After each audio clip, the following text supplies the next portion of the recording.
Hello and welcome to the You Know How to Live show.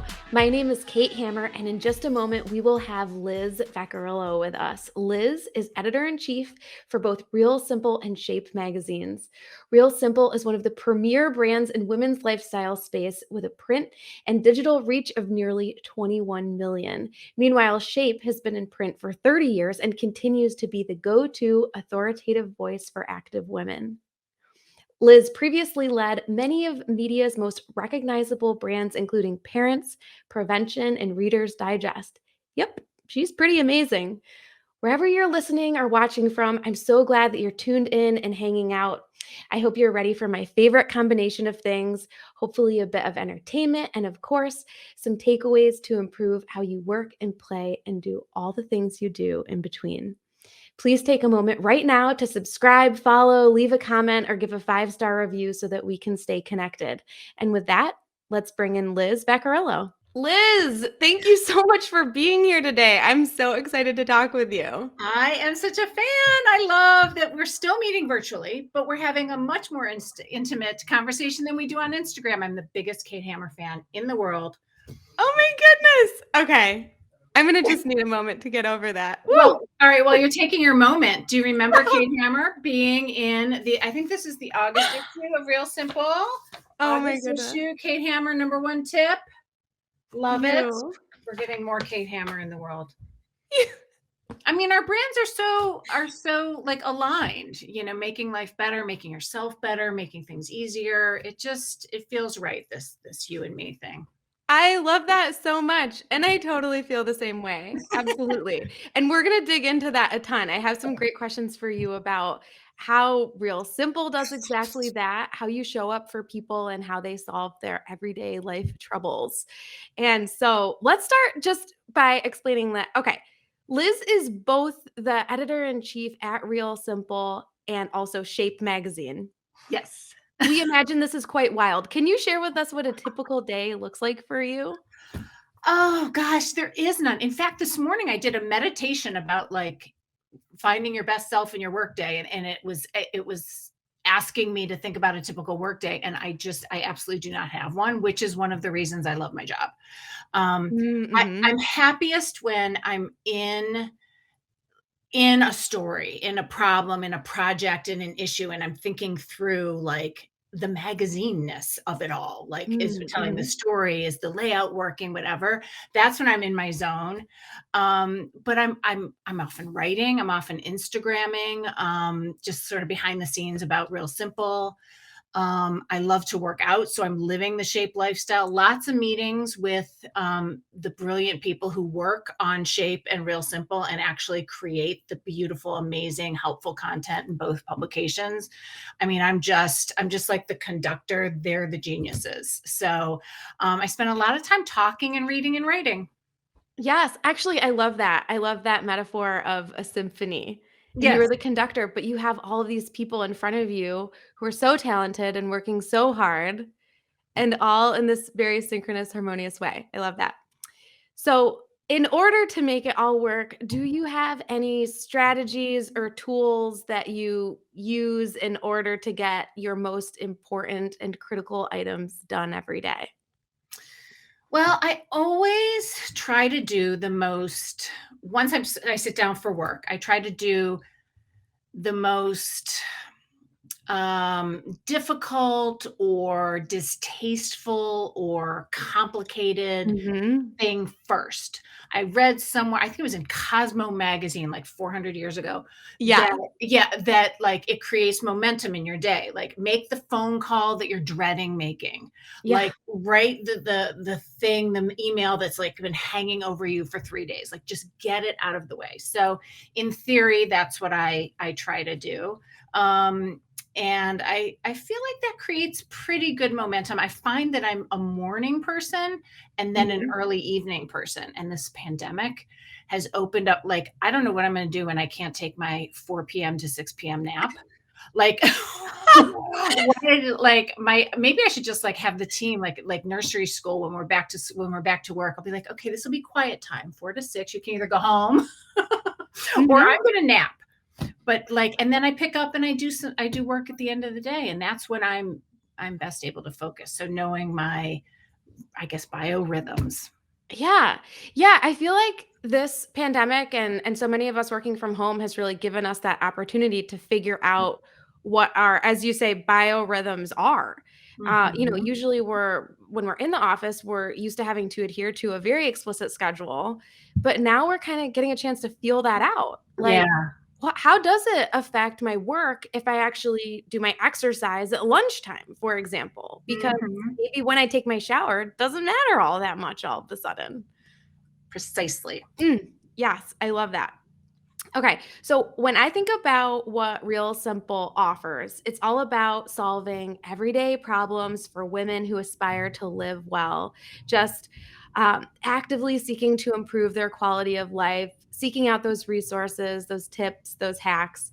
So you're producing this stuff month after month after month. How do you and your team of editors continue to find inspiration? Well, right, when Real Simple started 21 years ago now, hacks weren't everywhere. Now, every TikToker, right, there's hacks everywhere. So Yeah. it's really about being, and this is a little bit where the conductor part comes in, being aware of trends, being aware of subtle shifts in how people are living or managing their money or caring about their beauty or minding their health or the kind Mhm. of books they're reading or whatever the subject in Real Simple is, being on top of what's next or how things have changed. And so that way the service can change. So you're Mhm. not just always doing how to use grains in your dinner. You're thinking about, like grain bowls are hot. So Oh, yeah. let's take that grain story and make it about grain bowls. So it's different and fresh and modern and useful.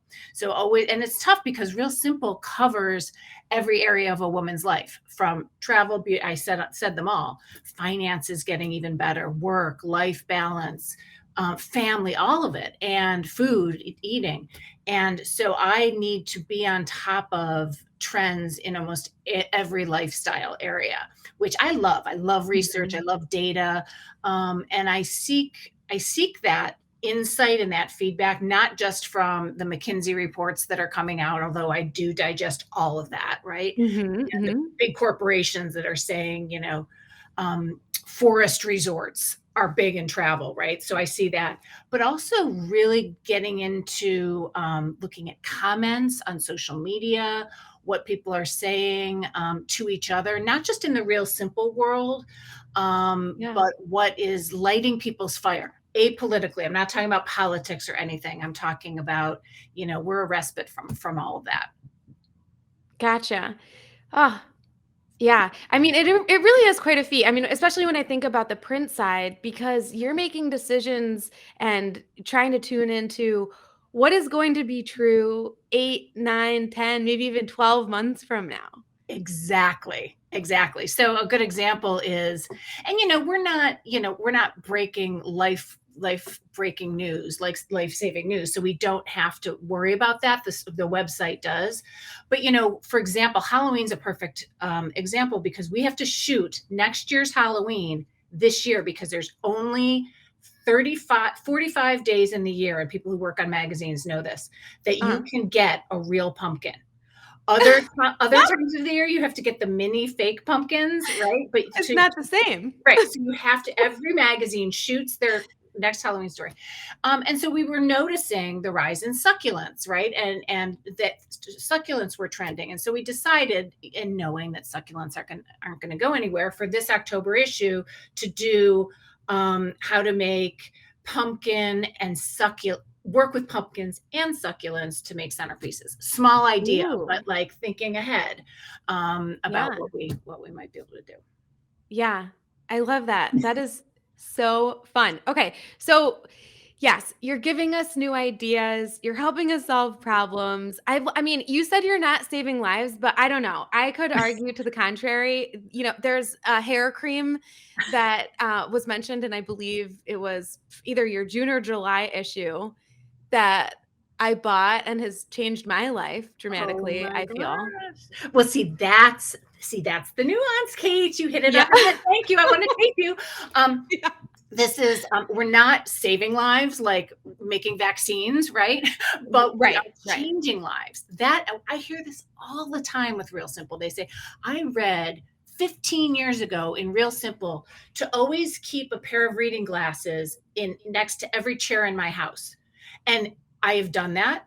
And it changed my life. Like life is so much easier because I always have reading glasses wherever I need them. So little things like that. We're known for those memorable, life changing Yes. hacks. Yes, I love that. I love the idea of how are you going to spend? How is it solving a problem? Yeah, Instead of just exactly. like, "Ooh, I see this thing I like, does it solve a problem for Does it you? so Because That's that's going to exactly improve your right, day-to-day life." and that's why you probably love that that hair cream. Yeah. Heather Muir, who's our beauty director, and her team, we don't just do a list of beauty products. In Real Simple, we call it genius beauty. So if we are Mm, mentioning a product, it has to serve two purposes, or really have a really big innovation that they've tested and believe in. So that's the yeah. secret sauce for there. And man, like, it really smells good too. That's exactly right. These little joys, these little Yeah. I mean, when I started at Real Simple, one of our marketing department had just had posters made called that said breathe. Because Mm, when yeah. you go through Real Simple, when you get to the end, not only will it make your life easier, but even the paper and the way we design the Oh, pages has a lot of yes. white space. The whole experience is supposed to be calming. So not just time saving, so you have more time to do more things, but really to make your life better, to be able to relax. So that's what the Yeah. whole brand is about, including that hair cream that smells good for you. As far as spending money to save problems, you revealed in a recent fall issue 3 things that you like to spend money on: cars, pets, and cable TV. Well, actually, it was like not spend. I spend too much money on them, Okay, right? yeah. Overspend or spend a Over lot. Overspend. And it's just part of it is love, like pets. You know what? Like I have Mhm. 3 ferrets, long story, different show. But one of them needs adrenal implants. Like I'm about to spend Mhm. $1,000 on a ferret's adrenal implants. But like I do that sort of happily because Yeah. I love the ferret. But like cable, I spend too much on cable because I don't have the mental bandwidth to figure out what I need to subscribe to and like cut the cord and all. It's just too overwhelming. So I just keep adding. Yeah. Yeah. So there's different reasons I spend too much money. And car and automobiles, it's because I am just the worst negotiator on the planet.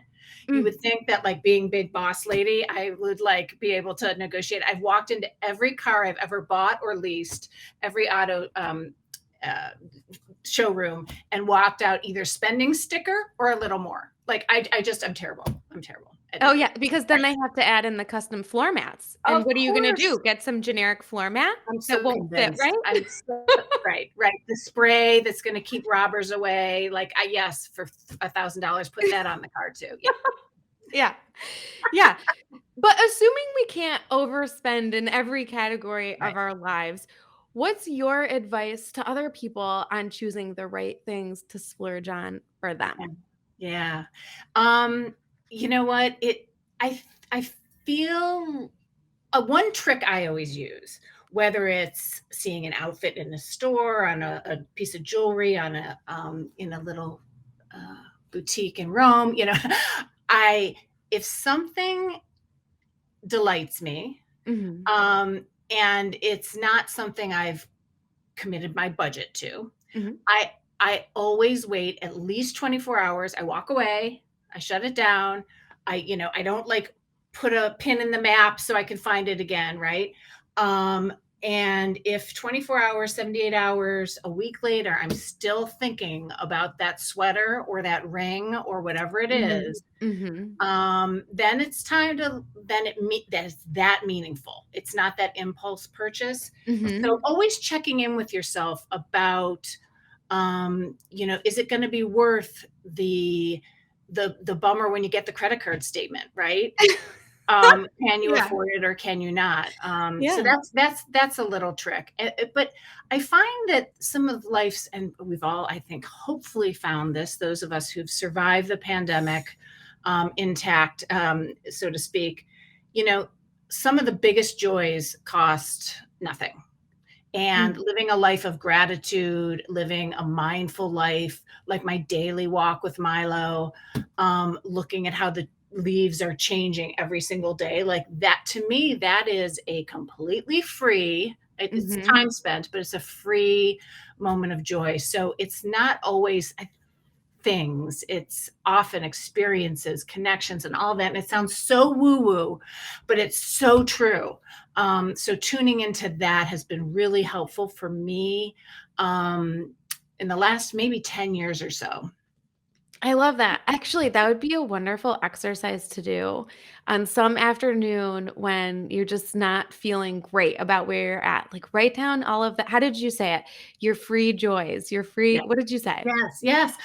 Yeah, the free joys, the Yeah. experiences, the things that are completely free that you see, smell, taste, Mm. or feel, and that cost you nothing, that are just in the world around you, in your family. And so tuning in, it's living a mindful life, or checking in with those mindful moments. Yeah. And you'll find there are dozens of them throughout the day if you're attuned to them. I love that. I think sometimes when we think about journaling or keeping a gratitude diary or something, like there's just so much pressure of, well, what do I say? And I got to make sure I, talk about the most important things. Like I have to write down family but the simple things too. I Yeah, love that. I also for many years have set my phone alarm for 5:59, and it goes off every day, and it's my gratitude alarm, and it's I literally take 10 seconds. I could be in the middle of a conversation with you, and Hmm. that alarm will go off, and as I'm shutting it off, I make myself think for one moment about something I'm grateful for. What a simple trick. Yep. I Every day. love that. Ah, that's wonderful. Okay, so speaking of mornings and alarms going off, I would love to hear about on an ideal day because, things come up, dentist appointments, whatever. On an ideal day, what does your morning routine look like? Oh, okay. So Yeah. it starts with exercise. Oh, I'd say 5 out of the 7 days I have a commitment with either a walk with somebody or a Peloton, that class I love to take, or I have a trainer. And I make that first thing in the morning super, super early. So I literally brush my teeth, put on the shoes and go. And I I don't know if this is going to many people can do this because I can barely do this, but I don't have coffee until after the workout or after the walk. Mhm. So, like, and I find that the adrenaline of the exercise wakes you up, and it's this reward that's like lingering at the end of my, pushing all those weights or whatever. And I know that I'm going to have coffee in 20 minutes, in 15 minutes. Then Yeah. I drive home. If I'm I stop at, I take a long way home, and I stop at like a pond, for lack of a better word, and I do a 15-minute meditation. And I am in my car, which is very comfortable, and I Yeah. turn on the meditation, and I close my eyes, and I do it. And then I turn the car back on, and I go home. And then by then I'm like 15 minutes late for whatever first meeting I have. No, I'm just kidding. And then I shower, and I start the day, and try to before that first meeting, in all Mhm. seriousness, try to take a step to solve that difficult problem, or Mm. write that annoying email, like I said earlier in our talk. Yeah. Yeah. Wow. Okay. So, for one, I'm just super impressed. It sounds delightful. I'm just like, wow, I think I need to do this. I need to drive to a pond and meditate. But I make it Where are part my of my local routine. ponds? Let me Right. think this through. It sounds I so rea nice. I realized during the pandemic that my car is Mhm. one of the only places where I'm alone, and I'm not feeling like I should be dealing with the work email, or spending time with my children, or, Yeah. cleaning a dish, like, so it's making it part of car time is Mhm. finally how I worked it into my life. Yeah. You know what? That's so wise because so many things in our lives just act as triggers for what we should be doing. And I love how you're marrying together car and meditation, like now probably whenever you get in your car, you're getting those good feelings, right? Like the more you do this. That's really interesting, Kate. Now that I'm thinking about it, I do. I feel like I'm entering a quiet space, like a me space. Because when Yeah. I take the family who uses the other car, and so this is really my own. I'm the only one in the car many, many, many times, and it does feel nice. Yeah. And you know what? If you paid for that car full price, then you have to maximize your car experience. So it really comes full circle and makes perfect sense. That's exactly that's Yeah. exactly right. You've given me a way to think positively about not being able to negotiate auto prices. Thank you. Yeah. Yeah. We love this. Okay. All right, this is kind of a fun one. So Okay. let's do a little bit of myth busting because we're talking about, we've been talking about good things, good ways to be. Have you heard anything, out on Instagram or just as you do your research for things for the magazines? Any terrible advice that you've seen circulating that you're like, no, that's bad. Don't say that. That's not helpful to people. Suck in your belly, tighten your abs. I hate Mm, that. I hate that directive. I hate that mental um, trigger that we mm, all have as women and yeah. men too, probably, and I'm Yeah. guilty as anyone because I, in a prior life, wrote diet books and they had, and so I'm as guilty about feeding into diet culture as anything. But my point about the suck in your abs is Hmm. I've done a lot of reading and a little bit of practicing with breath work. And the Mm-hmm. breath, and if you breathe correctly, can be so healing. Talk about a free way to give yourself joy and calm yourself down, right? And I'm still working on it. But women in particular, even as I'm sitting in this chair, I am clenching my abs, right? Mm-hmm. And what you should be doing, that we should all be breathing the way a baby breathes. If you watch a baby breathe, its belly goes up and down. It's like nothing's tight. Air is coming in, the chest is going up, but also the belly. Yeah. We should be breathing as deeply into our belly as anything and letting it expand a little and not worrying about the silhouette that it's creating. So that would be one of maybe a little surprising sort of myth or tip that you hear all the time. Stand up Yeah. straight, hold in your belly. Check me out at the next cocktail party. See if I can really not suck in my belly. But Oh, I mean, if you I'm working on do, I guess I don't know if I should high five you or remind you it. not to or what. It's hard work. I know exactly what you're talking about, especially you have, those form-fitting dresses. Exactly. Forget it. Exactly. That's, And if you're going to do that for the red carpet, fine. But for the rest of our lives, trying to give ourselves permission to let that muscle relax Ah, and breathe into it. There's a gift to yourself. I love that. Oh, wonderful.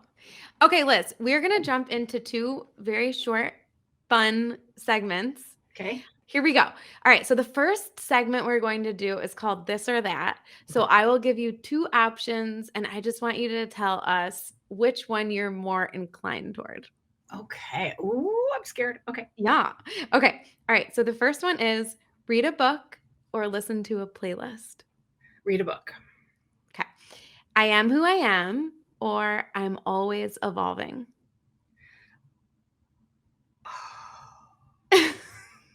Oh. Oh my. My gut went to I am who I am because I'm Mm, really confident in who I am. But yet I'm also very self-critical and so mm. always trying to improve this, that, or the other thing. So, oh my goodness. I think I think the editor me wanted to say I am who I am and I love myself. But I'm a project that is constantly in process. Gotcha. Well, maybe you are who you are, and that is a person who is always evolving Well, or that's something like all this. right. See, yes, that's it. You said it better. We'll give you a third option there. Okay. All right. The next one, go on an adventure or stay in and relax. Oh, stay in and relax.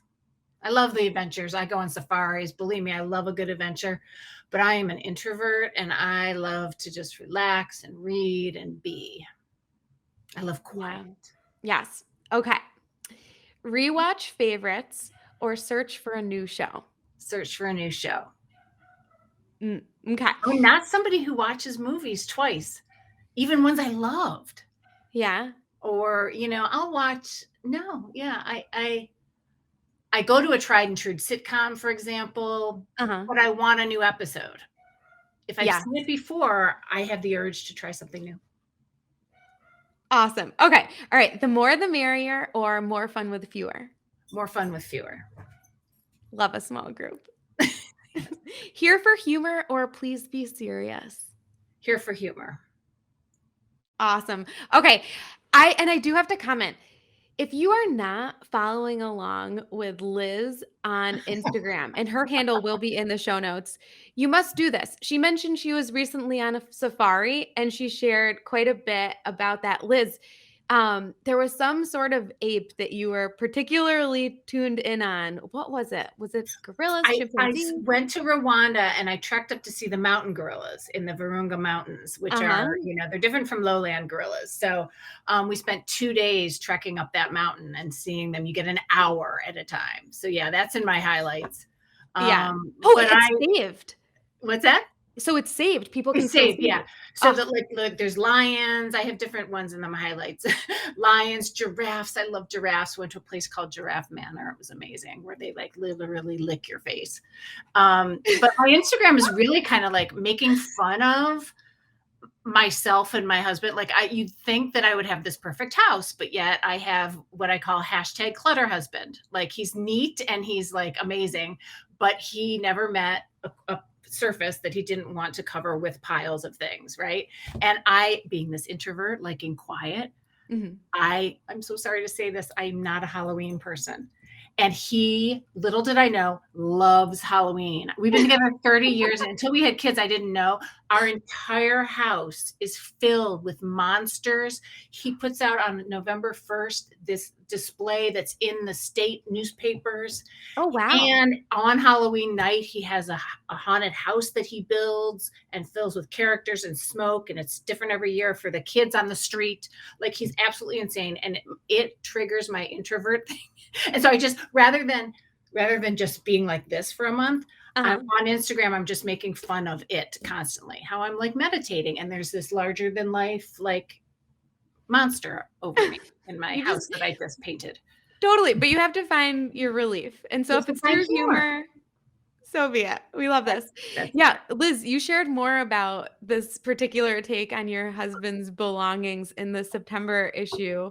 I did. And gosh, that was really funny to read. Well, it's because it comes down to like we're different in that way, right? Mhm. And first of all, like you said, find humor so that I can personally get through it. But Yeah. then also really try to lean into the joy that he gives this neighborhood. Like the kids from up and down the street start in August asking him, what are his new monsters? Because the day after Halloween, he goes and buys all the sales. And so he Mhm. like, yeah.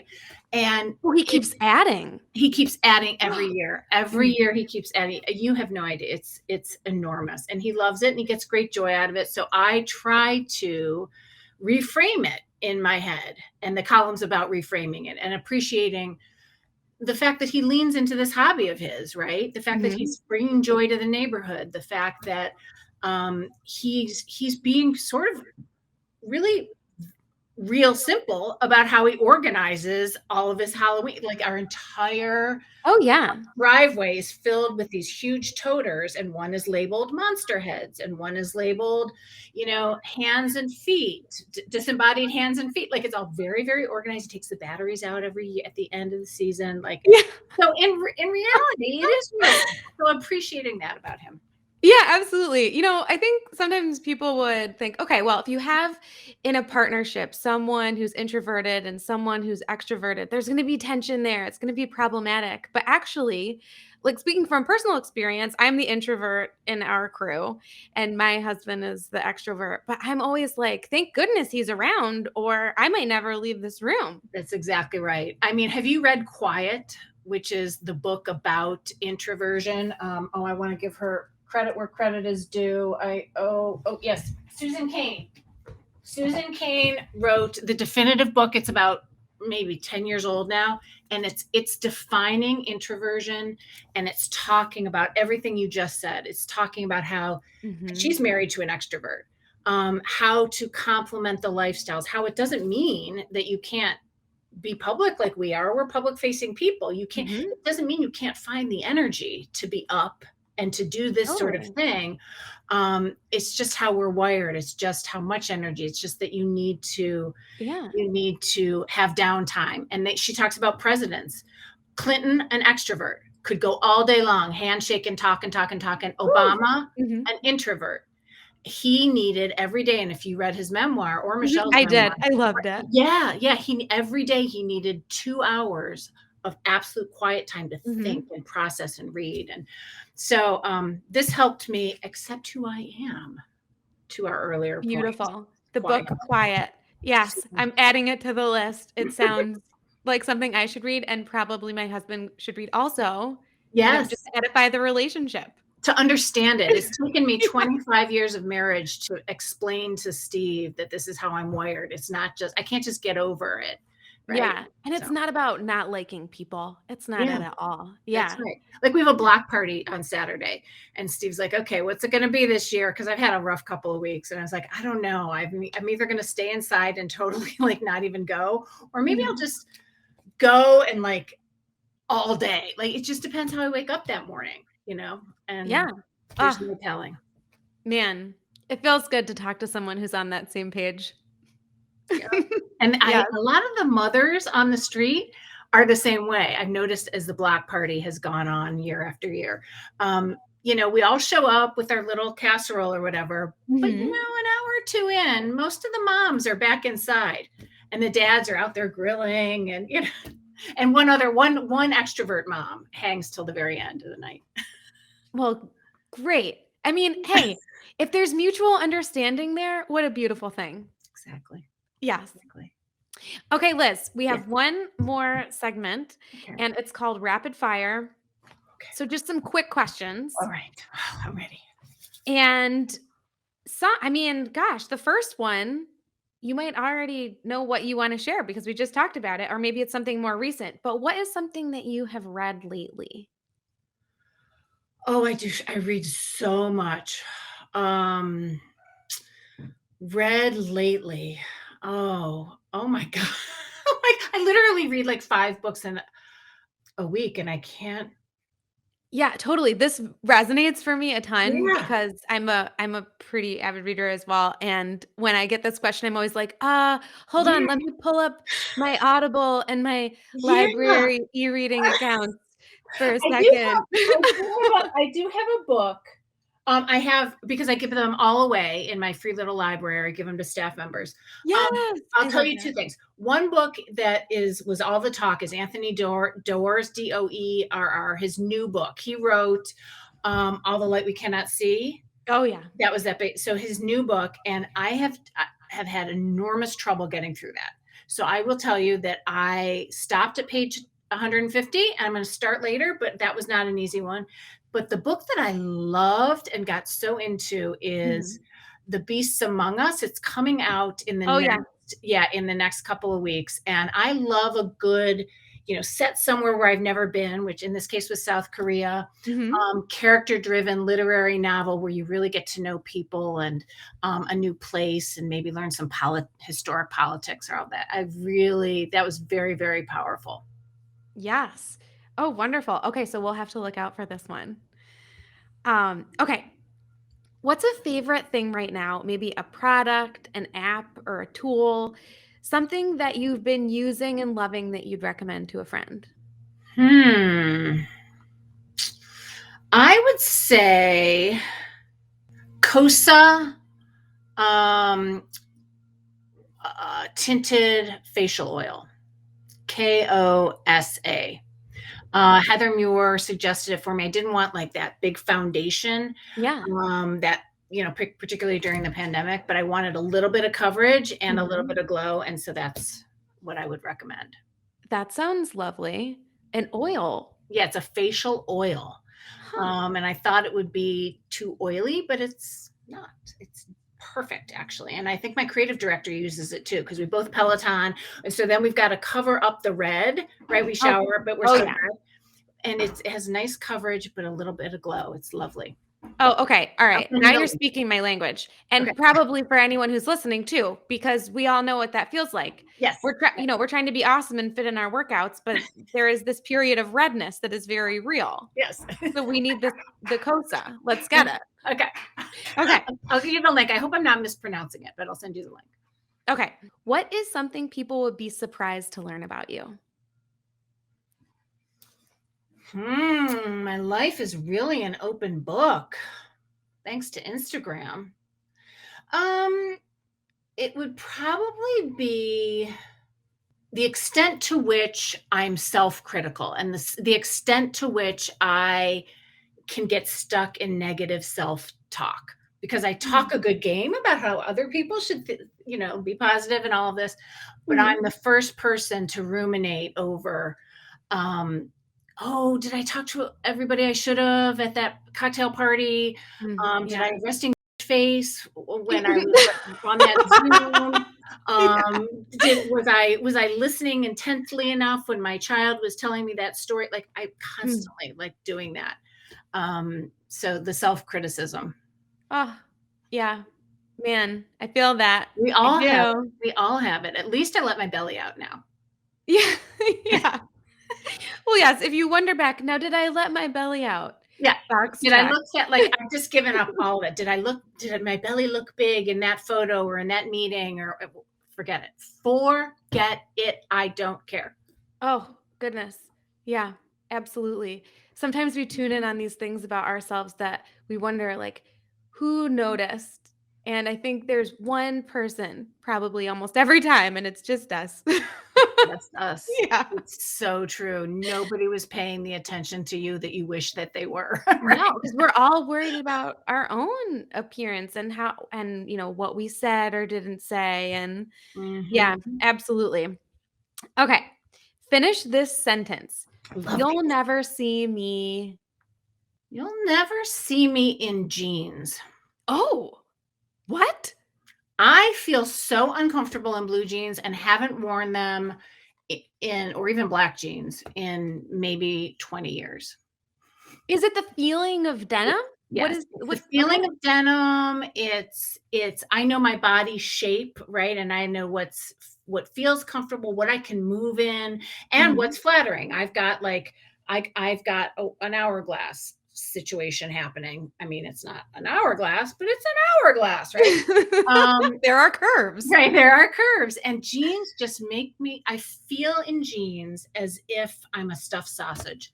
It's the same thing as when I went to buy my wedding gown, however many years ago. I thought I'd want that mermaid silhouetted thing, and it looked Mm. fabulous, and I loved it. But on me, no, no, no, no, no.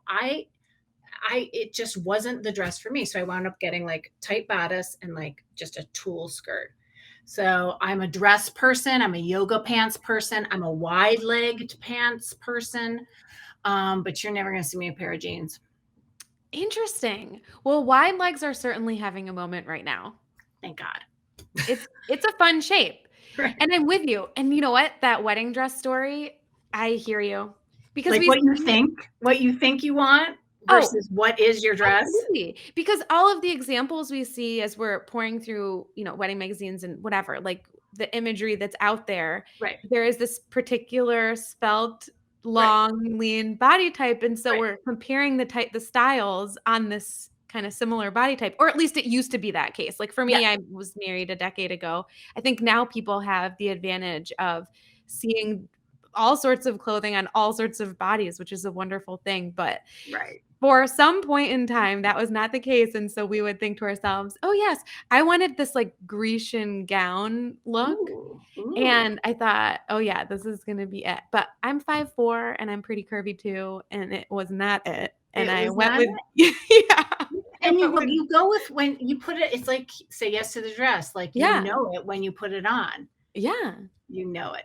yeah. Even before you look in the mirror, you know it. How does it feel? Like, I just put this dress on and it felt like I could be happy all day long on the happiest day of my life in this dress. Ah, that's the feeling. That's it. Absolutely. Okay, last question for you. Oh, no, I don't want this to end. It's so fun. I know, but I think we're like 1 minute over, so I Okay, wanna it's the like story of my life. I'm always 5 minutes late to everything. oh Sorry. my goodness. Okay, all right. So when you need to get focused, whether it's for, drilling down on some awesome exercise or getting going with a work project, do you have any amp song or triggering thing that you do to get in the zone? Well, I do a lot of TV or, Today Show, Good Morning America, Mhm. big presentations, that kind of thing, speaking to ballrooms of people. Before I do that, I always go into the bathroom, look in the mirror, and say, "You're prepared, you're smart, and you're going to kill this." And then I walk out and do it. So that's like my thing. Ah, And it used to be, I used to have like rap my at bat music used to be Kid Rock, but then he showed up in Rolling Stone with like a dead cougar around his neck, and I couldn't. oh, Yeah, I can't go with that. So I'm off Kid geez. Rock. It's like very Cruella de Vil. Yeah, it was like, oh And man, oh yeah, you just gave me like the biggest reason to just never, just be over you. So yeah. yeah, like that's self talk in the mirror. Those are my things. You're smart, you're prepared, and you're gonna kill it. Ah, so fun. Okay, I might have to But adopt then this you have to too. be prepared. You have to have been prepared. If you're not prepared, you can't say that. Oh, yeah, because that critic is gonna be like, "No, no, No, no." no, no, you're not prepared. You're gonna fail, right? But if you know you're gonna give yourself that speech, all the more reason to get prepared, right? Because 'Cause you're like, That's "I need right. to believe myself tomorrow when I give myself the speech." That's right. That's right. It's all about that preparation. And that's what I love about your whole thing. It's like, yeah, you can do it, but you got to put in the work. Like Yeah. I've been on morning television 100 times, right?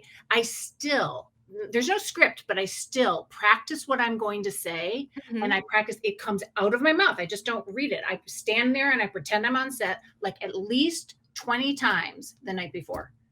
And they're Yes. like, my husband's like, really? You still, it's really just how to make jello. And I'm like, I know, but I want it to come out of my mouth smoothly. I want to have that mind memory so that even if I am distracted by Al Roker making a joke, it still comes out well. Yeah. So prepare. That's been the secret. Liz, so many wonderful takeaways today. Thank you so much for your time. This has been such a treat. It's a blast. When next time I get up your way, we're gonna get together. Oh, man, and I'll be coming downstate. I need to be in New York. I have to make a Right. trip down there. I'll keep you posted when I Yes. do. Please do. We'll be back in the office pretty much 3 days a week, starting in like mid-November. So Awesome. let's make All it right. Well, happen. have a great rest of your week, and I'll talk to you You soon. too. Bye, Kate. Thank you. Bye. Thank you so much. Wow, Liz Vaccariello, everyone. That was incredibly fun. Thank you for tuning in. If you enjoyed your time with us today, please share this episode with a friend, then subscribe, follow, leave a comment, or give a 5-star review. Season 1 of the show will include more chats with top authors, experts, and influential personalities. We will be serving up simplified applied psychology, habit theory, and quality of life tips and tricks that you can put into action right away. Until next week, I'm Kate Hammer, and you know how to live.